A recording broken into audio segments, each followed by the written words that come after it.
घंटा नहीं उखाड़ सकते। सिर्फ अपने ये राइट्स और अधिकार जान लो।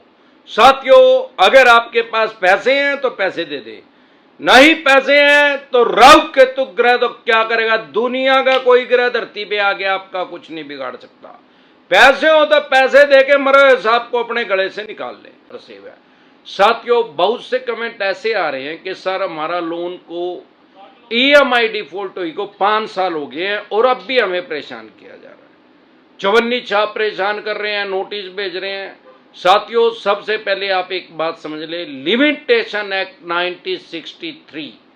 1963 में कानून बन चुका है जिसको लिमिटेशन एक्ट कहते हैं। वो ये कहता है कि कोई भी बैंक या एनबीएफसी कंपनी जिसने आपको लोन दिया है, जिस दिन आपकी ईएमआई डिफॉल्ट होगी, वो चाहे आपका सिक्योर लोन था, अनसिक्योर लोन था, क्रेडिट कार्ड का मिनिमम जिस दिन देना था जो ड्यू डेट थी, या personal loan, business loan, education loan, scooter, motorcycle, car, jeep, truck, बस का, मकान, दुकान, जमीन जायदाद, फैक्ट्री, कारखाने का, स्कूल, कॉलेज का, किसी भी तरह का अगर आपका लोन था, जो आपकी ड्यू डेट थी, अगर जिस दिन आपकी ईएमआई डिफॉल्ट हुई उससे 3 साल के अंदर अंदर वो बैंक या एनबीएफसी कंपनी कानूनी कार्रवाई आपके ऊपर कर सकता है, मतलब लोन को रिकवर करने के लिए केस कर सकता है।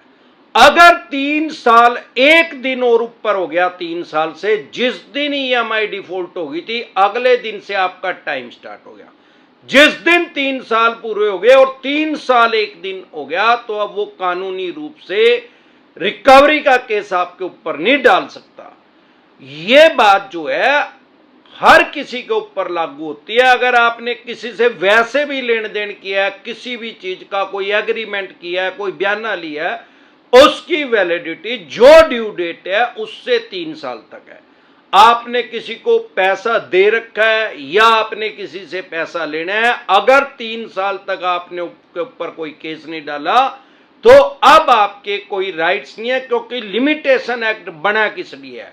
वो इसलिए बना, भाई देखो 16 साल के लड़के लड़की को तो कोई लोन देता नहीं, कोई बैंक एनबीएफसी कंपनी।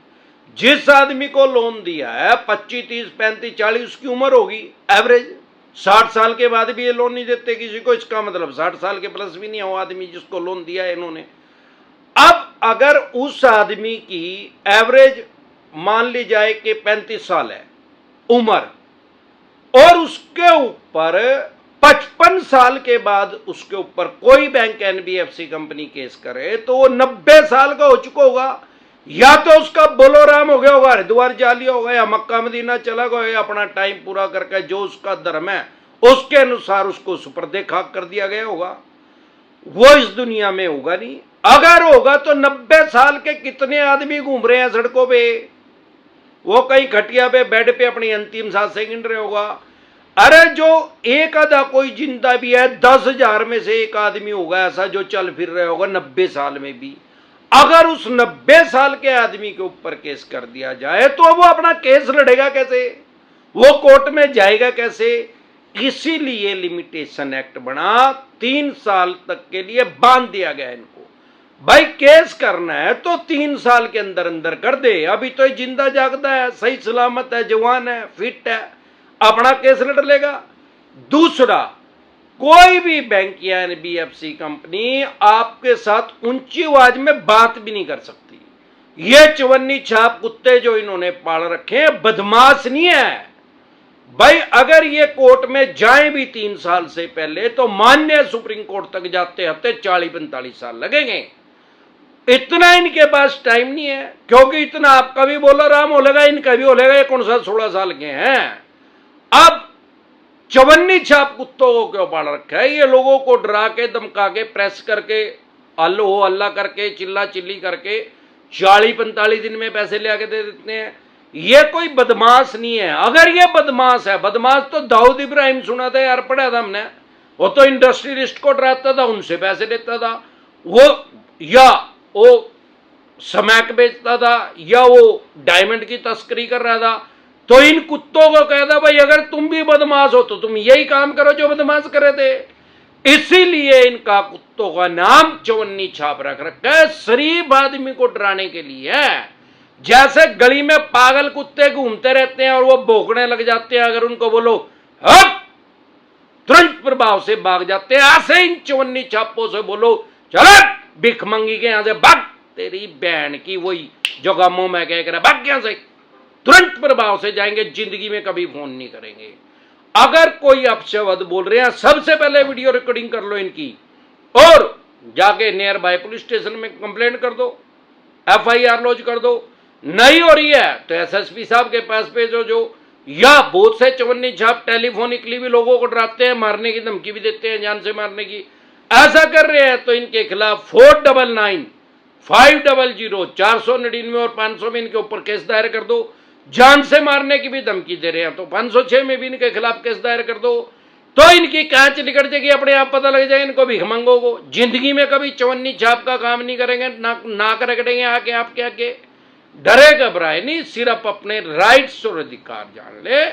अगर पैसे नहीं है तो ये नहीं ले सकते, घंटा बब्बेगा। इनको भोगते रहने दो कुत्तों को, कुत्ते भोगते रहते हैं, हाथी चलता रहता है। आपने कभी देखा होगा हाथी आता है जब मोहल्ले में, पड़ोस में, गांव में, तो कुत्ते भौंकने लग जाते हैं हजारे मोहल्ले को। उस हाथी है कि फर्क पड़े यार। अगर नी आजकल हाथी आंदे नहीं तो नहीं देखा था भाई, नेट पे देख लिए, जब हाथी चले तो कुत्ते भौंकने शुरू करते हैं। ये वही कुत्ते हैं, इनको पता है जब हाथी ने अगर पैर रख दिया तो खलास। भाई आपने 5-4 लोन लिए, आप 5-4 चवन्नी छापों से डर रहे हो। अमरदीप कादियान के तो सारे देश के चवन्नी छाप दुश्मन बन रहे हैं। अमरदीप कादियान तो सारे देश में जाता है, किसी चवन्नी छाप से नहीं डर रहा है, लोगों का काम करवाते हैं जाके। तो डरे घबराए नहीं, सिर्फ अपने राइट्स और अधिकार जान ले। जब भी कोई चवन्नी छाप आए उसको आई कार्ड दिखा, आई कार्ड है ही नहीं, विजिटिंग लेटर दिखा, विजिटिंग लेटर है ही नहीं, तो फिर क्या घंटा लेने आ रहे हैं, मार चपला इसके मुंह पे, भीख मांगेंगे। तो सिर्फ 2 तरह के नोटिस को अवॉइड ना करें। एक 138 जिसको सामान्य बोलचाल की भाषा में चेक बाउंस कहते हैं, अगर इसको इग्नोर करेंगे, हल्के में लेंगे, तो आपको 14 दिन के लिए न्यायिक हिरासत में जाना पड़ सकता है, 14 दिन के लिए आपकी जेल हो सकती है। लेकिन अगर आप इसको इग्नोर नहीं कर रहे हैं, हल्के में नहीं ले रहे हैं, बिलेबल ऑफेंस है, जमानती अपराध है, सेम डे जमानत हो जाती है, बाय एंड जमानत हो जाती है। अगर दूसरा, अगर सरफेसी एक्ट 2002 के अकॉर्डिंग नोटिस आ रहा है 13(2) का, 13(4) का, सिंबॉलिक पोजीशन का, फिजिकल पोजीशन का, या डीएम साहब का, इसको कभी भी हल्के में न ले, कभी भी इसको इग्नोर ना करें। अगर आप इसको इग्नोर करेंगे तो आप अपने मकान, दुकान, जमीन, जायदाद, फैक्ट्री, कारखाना, स्कूल, कॉलेज, बंगला, कोठी या शोरूम, उससे आप हाथ धो बैठेंगे, उसकी एक्शन कर देंगे, बोली कर देंगे, सेल कर देंगे, स्क्रैप के रेट में, कबाड़ी के रेट में उसको बेच देंगे। अगर आपको अपने राइट्स नहीं पता तो लाखों आदमी की प्रॉपर्टी को स्क्रैप के रेट में बेच चुके हैं। लेकिन अगर आपको अपने राइट्स पता है, अपने अधिकार पता है, तो सरफेसी एक्ट ने आपके जो फंडामेंटल राइट्स हैं, आपके जो कानूनी अधिकार हैं, जो संविधान ने आपको दिए हैं, वो खत्म नहीं हो जाते। सिर्फ आप उनका इस्तेमाल करें, लीगल तरीके से अपनी प्रॉपर्टी का बचाव कर सकते हैं। सरफेसी एक्ट लगाओ या कोई भी एक्ट लगाओ। अगर आपका KCC का लोन है, खेती किसानी से संबंधित कोई लोन है, तो आपके ऊपर सरफेसी एक्ट इंप्लीमेंट नहीं होता, लागू नहीं होता।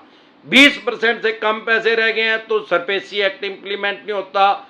इसके अलावा अगर आपका 50% से ज्यादा पैसा जा चुका है तो आप इनके खिलाफ DRT में जा सकते हैं, यह भी कोर्ट का नाम है।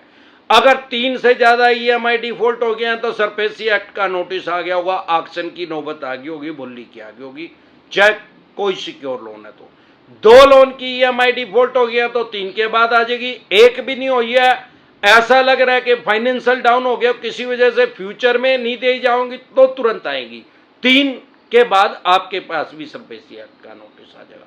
कि अगर ऐसी क्रिटिकल सिचुएशन होगी या होने वाली है तो तुरंत प्रभाव से एडवाइज लें।